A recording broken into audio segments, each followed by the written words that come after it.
श्री गणेशाय नमः।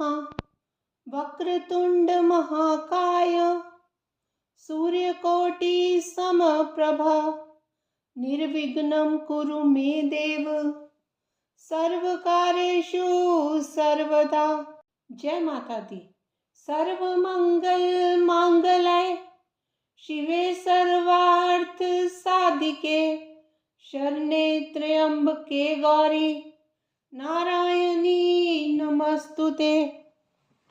माँ सिद्धिदात्री की कथा। माँ दुर्गा जी की नौवीं शक्ति का नाम सिद्धिदात्री है। ये सभी प्रकार की सिद्धियों को देने वाली हैं। नवरात्रि पूजन के 9वें दिन इनकी उपासना की जाती है। मार्कंडेय पुराण के अनुसार अनिमा, महिमा, गरिमा, लगिमा, प्राप्ति, प्राकाम्य, इशित्व और वशित्व, ये 8 सिद्धियां होती हैं। ब्रह्मवैवर्त पुराण के श्री कृष्ण जन्म खंड में ये संख्या 18 बताई गई है। इनके नाम हैं अनिमा, लगिमा, प्राप्ति, प्रकाम्य, महिमा, इशित्व, वाशित्व, सर्वकाम वासायिता, सर्वज्ञत्व, दूरश्रवण, प्रकाया प्रवेशन, वाक सिद्धि, कल्पवृक्षत्व, सृष्टि, संहार करण सामर्थ्य, अमृतत्व, सर्वन्यायकत्व, भावना सिद्धि। माँ सिद्धिदात्री भक्तों और साधकों को ये सभी सिद्धियां प्रदान करने में समर्थ है। देवी पुराण के अनुसार भगवान शिव ने इनकी कृपा से ही इन सिद्धियों को प्राप्त किया था। इनकी अनुकंपा से ही भगवान शिव का आधा शरीर देवी का हुआ था। इसी कारण वे लोक में अर्धनारीश्वर नाम से प्रसिद्ध हुए। माँ सिद्धिदात्री 4 भुजाओं वाली हैं। इनका वाहन सिंह है। ये कमल पुष्प पर भी आसीन होती हैं। इनकी दाहिनी तरफ के नीचे वाले हाथ में कमल पुष्प है। प्रत्येक मनुष्य का ये कर्तव्य है कि वह माँ सिद्धिदात्री की कृपा प्राप्त करने का निरंतर प्रयत्न करे, उनकी आराधना की ओर अग्रसर रहे। इनकी कृपा से अनंत दुख रूप संसार से निर्लिप्त रहकर सारे सुखों का भोग करता हुआ वह मोक्ष को प्राप्त कर सकता है। या देवी सर्वभूतेषु माँ सिद्धिदात्री रूपेण संस्थिता नमस्तस्यै नमस्तस्यै नमस्तस्यै नमो नमः। जय माता दी। शाकंभरी माता की कथा। ब्रह्म पुराण में इस पीठ को सिद्ध पीठ कहा गया है। अनेकों पुराणों और आगम ग्रंथों में ये पीठ परम पीठ, शक्ति पीठ, सती पीठ और सिद्ध पीठ नामों से चर्चित है। यह क्षेत्र भगवती साताक्षी का सिद्ध स्थान है। इस परम दुर्लभ तीर्थ क्षेत्र को पंचकोसी सिद्ध पीठ कहा जाता है। भगवती सती का शीश इसी क्षेत्र में गिरा था, इसलिए इसकी गणना देवी के प्रसिद्ध शक्तिपीठों में होती है।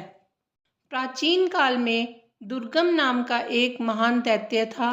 उस दुष्ट आत्मा दानव के पिता महादैत्य रुरु थे। दैत्य के मन में विचार आया कि देवताओं का बल वेदों में है और उसी से उनकी सत्ता है। वेदों के लुप्त हो जाने पर देवता भी नहीं रहेंगे, इसमें कोई संशय नहीं है।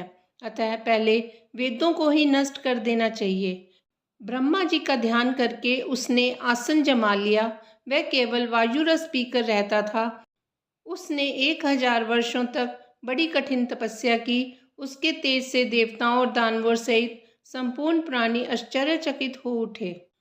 ब्रह्मा जी प्रसन्नता पूर्वक हंस पर सवार होकर वर देने के लिए दुर्गम के सम्मुख प्रकट हो गए और बोले, तुम्हारा कल्याण हो। तुम्हारे मन में जो वर पाने की इच्छा हो मांग लो। आज तुम्हारी तपस्या से प्रसन्न होकर मैं यहाँ आया हूँ। ब्रह्मा जी के मुख से ये वाणी सुनकर दुर्गम ने कहा, देव, मुझे संपूर्ण वेद प्रदान करने की कृपा कीजिए। साथ ही मुझे वह बल दीजिए जिससे मैं देवताओं को परास्त कर सकूं। दुर्गम की ये बात सुनकर चारों वेदों के परम अधिष्ठाता ब्रह्मा जी तथास्तु कहते हुए ब्रह्मलोक की ओर चले गए। ब्राह्मण सभी वेदों का अध्ययन भूल गए। वेदों के अभाव में समस्त क्रियाएं जाती रही। ब्राह्मण धर्म त्याग कर तामसिक आचरण करने लगे। इस प्रकार सारे संसार में घोर अनर्थ उत्पन्न करने वाली अत्यंत भयंकर स्थिति हो गई। इस प्रकार भीषण अनिष्टप्रद समय उपस्थित होने पर कल्याण स्वरूपनी भगवती जगदम्बा की उपासना करने के विचार से ब्राह्मण और देव हिमालय की शिवालिक पर्वत श्रृंखला पर चले गए। समाधि, ध्यान और पूजन के द्वारा उन्होंने देवी भुवनेश्वरी की स्तुति की। वह सत्यव्रत धारण कर रहते थे। उनका मन एकमात्र भगवती जगदम्बा में लगा था। वे बोले, सबके भीतर निवास करने वाली देवेश्वरी महाशक्ति, तुम्हारी प्रेरणा के अनुसार ही ये दुष्ट दैत्यराज कुछ करता है, अन्यथा यह कुछ भी करने में असमर्थ है। तुम अपनी इच्छा से जैसा चाहो वैसा ही करने में पूर्ण समर्थ हो। इस प्रकार ब्राह्मणों के प्रार्थना करने पर भगवती जगदम्बा, जो भुवनेश्वरी के नाम से विख्यात हैं, साक्षात प्रकट हो गईं। उनका यह विग्रह कज्जलगिरी की तुलना कर रहा था। नेत्र ऐसे थे मानो नील कमल हो।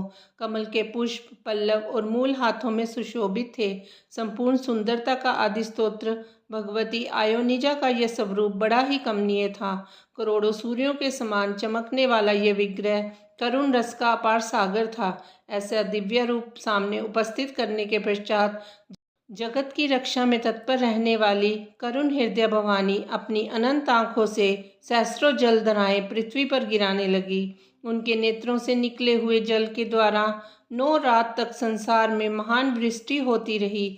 वे देवता व ब्राह्मण सब एक साथ मिलकर भगवती की स्तुति करने लगे। महादेवी, तुम्हें नमस्कार है। महाशक्ति, तुमने हमारा संकट दूर करने के लिए सहस्रों नेत्रों से संपन्न अनुपम रूप धारण किया है। हे मात, भूख से अत्यंत पीड़ित होने के कारण तुम्हारी विशेष स्तुति करने में हम असमर्थ हैं। अम्बे, महिषानी, शत नेत्रों वाली देवी शताक्षी, तुम दुर्गमासुर नामक दैत्य से वेदों को लाने की कृपा करो। व्यास जी कहते हैं, राजन, ब्राह्मणों और देवताओं की ये करुण पुकार सुनकर भगवती शिवा ने अनेक प्रकार के शाक और स्वादिष्ट फल अपने हाथ से उन्हें खाने के लिए दिए और भांति भांति के शाक फल अपने शरीर से उत्पन्न कर पृथ्वी पर वितरित कर दिए। भांति भांति के अन्न फल सामने उपस्थित कर दिए। पशुओं के खाने योग्य अनेक रस से संपन्न घास भी उन्हें देने की कृपा की। राजन, उसी दिन से भगवती का नाम शाकुंभरी पड़ गया। सभी देवतागण शाकंभरी देवी के जयकारे लगाने लगे। शिवालिक पहाड़ियों में कोलाहल मच जाने पर असुरों को देवताओं की स्थिति का आभास हो गया। तदनंतर भगवती शाकंभरी ने संसार की रक्षा के लिए चारों ओर तेजोमय चक्र खड़ा कर दिया। तदनंतर देवी और दैत्य दोनों की लड़ाई ठन गई। धनुष की प्रचंड टंकार चारों दिशाएं गूंज उठी। भगवती की माया से अनेकों उग्र शक्तियां प्रकटी और देवी से प्रेरित शक्तियों ने दानवों की बहुत सी सेना नष्ट कर दी। तब दुर्गम स्वयं शक्तियों के सामने उपस्थित होकर उनसे युद्ध करने लगा। 10 दिनों में राक्षस की संपूर्ण अक्षौहिणी सेनाएं देवी शाकंभरी की माया से वध कर दी गई। अब भगवती जगदम्बा, शाकंभरी और दुर्गामासुर दैत्य, इन दोनों में भीषण युद्ध होने लगा। 21वें दिन जगदम्बा शाकंभरी के 5 बाण दुर्गम की छाती में जाकर घुस गए। फिर तो रुधिर से सना वह दैत्य भगवती परमेश्वरी के सामने प्राणहीन होकर गिर पड़ा। तब देवता अधिष्ठात्री शाकंभरी देवी की स्तुति करने लगे। व्यास जी कहते हैं, राजन, जो भक्ति प्रायण बड़भागी स्त्री पुरुष निरंतर इस कथा का श्रवण करते हैं, उनकी संपूर्ण कामनाएं सिद्ध हो जाती हैं और अंत में वे देवी के परम धाम को प्राप्त होते हैं। जय माता दी। 12वां अध्याय, देवी चरित्रों के पाठ का महात्म्य। ध्यान। मैं 3 नेत्रों वाली दुर्गा देवी का ध्यान करता हूँ। उनके श्री अंगों की प्रभा बिजली के समान है। वह सिंह के कंधे पर बैठी हुई भयंकर प्रतीत होती हैं। हाथों में तलवार और ढाल लिए अनेक कन्याएं उनकी सेवा में खड़ी हैं। वे अपने हाथों में चक्र, गदा, तलवार, ढाल, बाण, धनुष, पाश और तर्जनी मुद्रा धारण किए हुए हैं। उनका स्वरूप अग्नि में है तथा वे माथे पर चंद्रमा का मुकुट धारण करती हैं। देवी बोली, देवताओं, जो एकाग्रचित होकर प्रतिदिन इन स्तुतियों से मेरा स्तवन करेगा, उसकी सारी बाधा मैं निश्चय ही दूर कर दूंगी। जो मधुकैटभ का नाश, महिषासुर का वध तथा शुंभ निशुंभ के संहार के प्रसंग का पाठ करेंगे, तथा अष्टमी, चतुर्दशी एवं नवमी को भी जो एकाग्रचित हो भक्ति पूर्वक मेरे उत्तम महात्म्य का श्रवण करेंगे, उन्हें कोई पाप नहीं छू सकेगा। उन पर पाप जनित आपत्तियां भी नहीं आएंगी। उनके घर में कभी दरिद्रता नहीं होगी तथा उनको कभी प्रेमी जनों के विछोह का कष्ट भी नहीं भोगना पड़ेगा। इतना ही नहीं, उन्हें शत्रु से, लुटेरों से, राजा से, शस्त्र से, अग्नि से तथा जल की राशि से भी कभी भय नहीं होगा। इसलिए सबको एकाग्रचित होकर भक्ति पूर्वक मेरे इस महात्म्य को सदा पढ़ना और सुनना चाहिए। ये परम कल्याणकारक है। मेरा महात्म्य महामारी जनित समस्त उपद्रवों तथा आध्यात्मिक आदि तीनों प्रकार के उत्पातों को शांत करने वाला है। मेरे जिस मंदिर में प्रतिदिन विधि पूर्वक मेरे इस महात्म्य का पाठ किया जाता है, उस स्थान को मैं कभी नहीं छोड़ती। वहाँ सदा ही मेरा सन्निधान बना रहता है। बलिदान, पूजा, होम और महोत्सव के अवसरों पर मेरे इस चरित्र का पूरा पूरा पाठ और श्रवण करना चाहिए। ऐसा करने पर मनुष्य विधि को जानकर या बिना जाने भी मेरे लिए जो बलि, पूजा या होम आदि करेगा, उसे मैं बड़ी प्रसन्नता के साथ ग्रहण करूंगी। शरद काल में जो वार्षिक महापूजा की जाती है, उस अवसर पर जो मेरे इस महात्म्य को भक्तिपूर्वक सुनेगा, वह मनुष्य मेरे प्रसाद से सब बाधाओं से मुक्त तथा धन, धान्य एवं पुत्र से संपन्न होगा।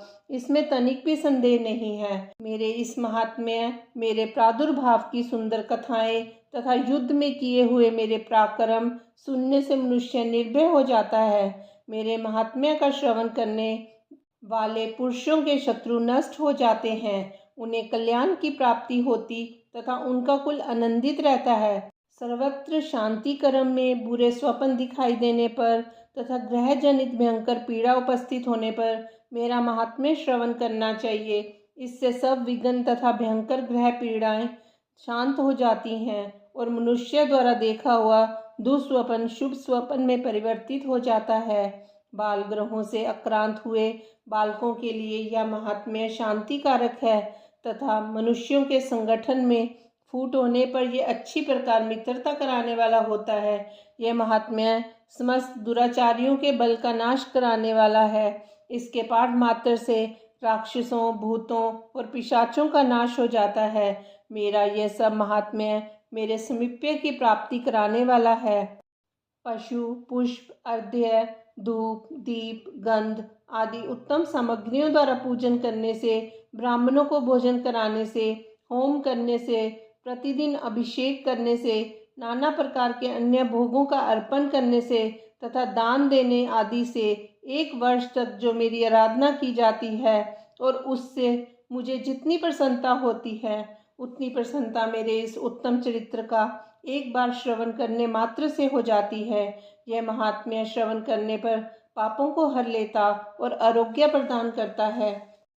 मेरे प्रादुर्भाव का कीर्तन समस्त भूतों से रक्षा करता है तथा मेरा युद्ध विषयक चरित्र दुष्ट दैत्यों का संहार करने वाला है। इसके श्रवण करने पर मनुष्यों को शत्रु का भय नहीं रहता। देवताओं, तुमने और ब्रह्म ऋषियों ने जो मेरी स्तुति की है तथा ब्रह्मा जी ने जो स्तुतियाँ की हैं, वह सभी कल्याणमयी बुद्धि प्रदान करती हैं।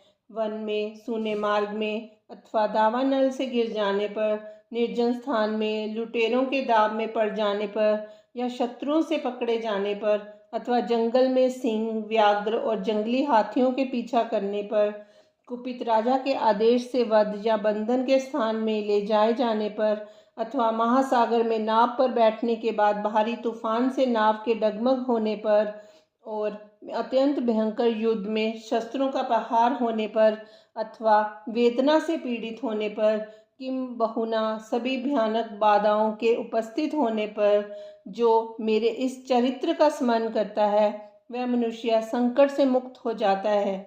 मेरे प्रभाव से सिंह आदि हिंसक जंतु नष्ट हो जाते हैं तथा लुटेरे और शत्रु भी मेरे चरित्र का स्मरण करने वाले पुरुष से दूर भागते हैं। ऋषि कहते हैं, यों कहकर प्रचंड पराक्रम वाली भगवती चंडिका सब देवताओं के देखते देखते वही अंतर्धान हो गई। फिर समस्त देवता भी शत्रुओं के मारे जाने से निर्भय हो पहले की भांति यज्ञ भाग का उपभोग करते हुए अपने अपने अधिकार का पालन करने लगे। संसार का विध्वंस करने वाले महाभयंकर अतुल पराक्रमी देव शत्रु शुंभ तथा महाबली निशुंभ के युद्ध में देवी द्वारा मारे जाने पर शेष दैत्य पाताल लोक में चले आए। राजन, इस प्रकार भगवती अंबिका देवी नित्य होती हुई भी पुनः पुनः प्रकट होकर जगत की रक्षा करती हैं। वे ही इस विश्व को मोहित करती, वे ही जगत को जन्म देती तथा वे ही प्रार्थना करने पर संतुष्ट हो विज्ञान एवं समृद्धि प्रदान करती हैं। राजन, महाप्रलय के समय महामारी का स्वरूप धारण करने वाली वे महाकाली ही इस समस्त ब्रह्मांड में व्याप्त हैं। वे ही समय समय पर महामारी होती और वे ही स्वयं अजन्मा होती हुई भी सृष्टि के रूप में प्रकट होती हैं। वे सनातनी देवी ही समयानुसार संपूर्ण भूतों की रक्षा करती हैं।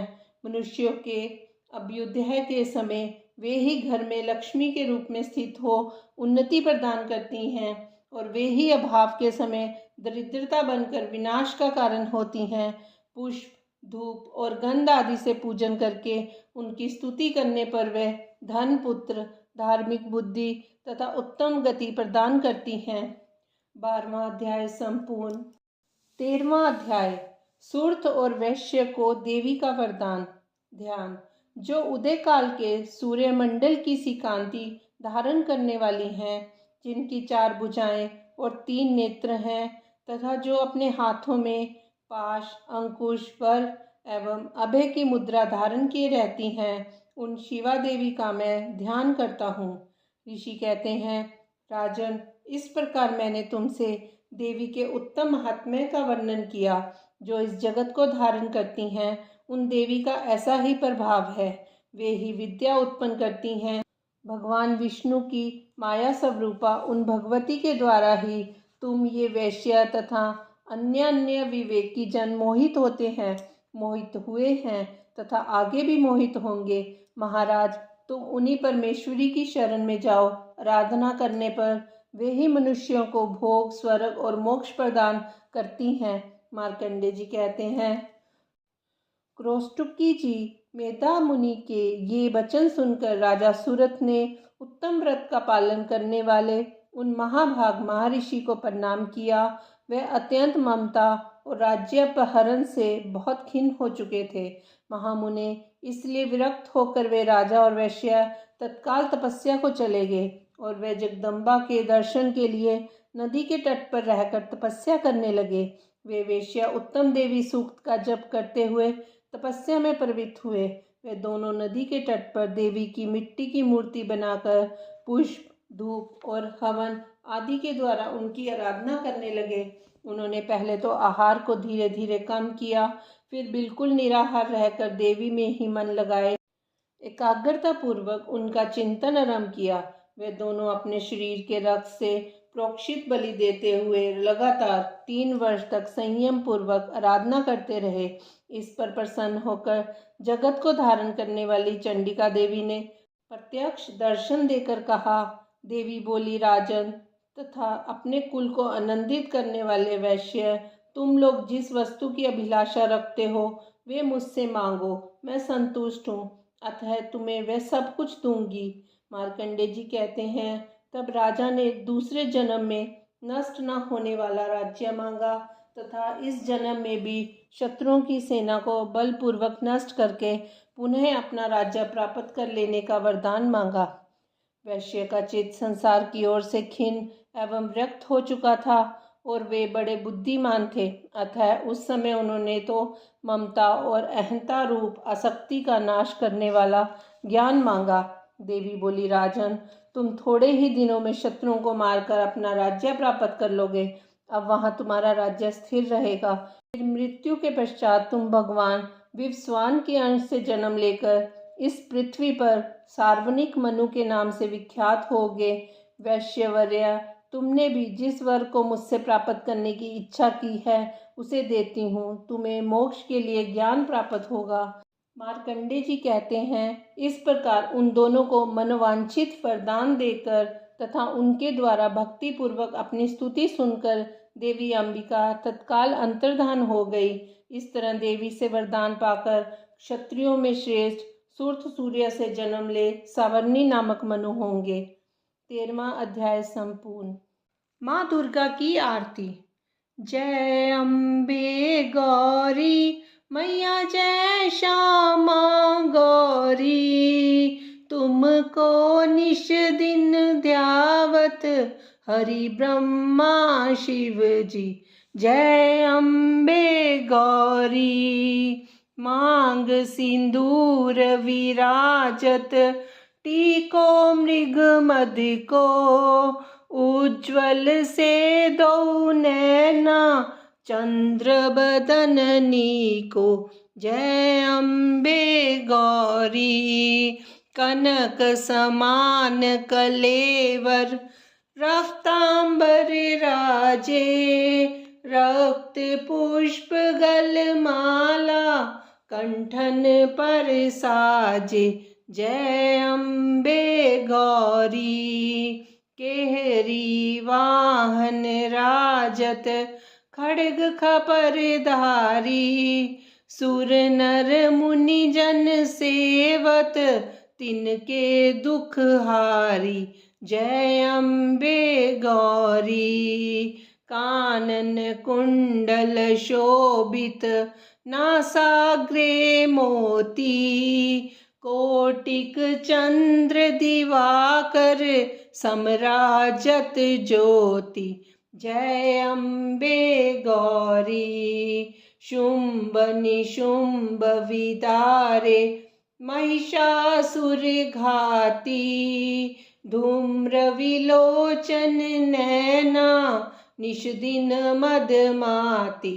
जय अम्बे गौरी, चंड मुंड संहारे, शोणित बीज हरे, मधु कैटभ दो मारे, सुर भयहीन करे।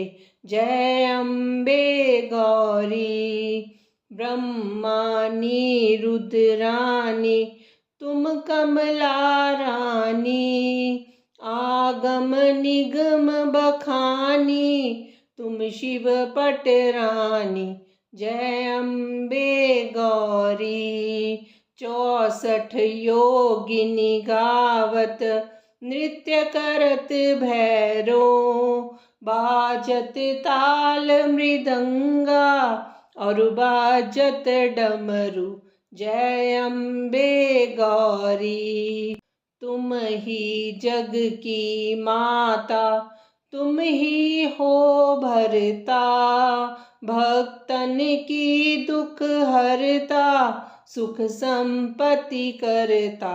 जय अम्बे गौरी, भुजाचार अति शोभित, वर मुद्रा धारी, मन वांछित फल पावत, सेवत नर नारी। जय अम्बे गौरी, कंचन थाल विराजत, अगर कपूर बाती, श्रीमाल के तुम्हें राजत, कोटि रतन ज्योति। जय अम्बे गौरी, श्री अम्बे जी की आरती जो कोई नर गावे, कहत शिवानंद स्वामी, सुख संपत्ति पावे। जय अम्बे गौरी। जय माता दी। शारदीय नवरात्रि के 9वें दिन की आप सभी को हार्दिक शुभकामनाएं। माता रानी आप सब पर अपना आशीर्वाद हमेशा बनाए रखे। जय माता दी।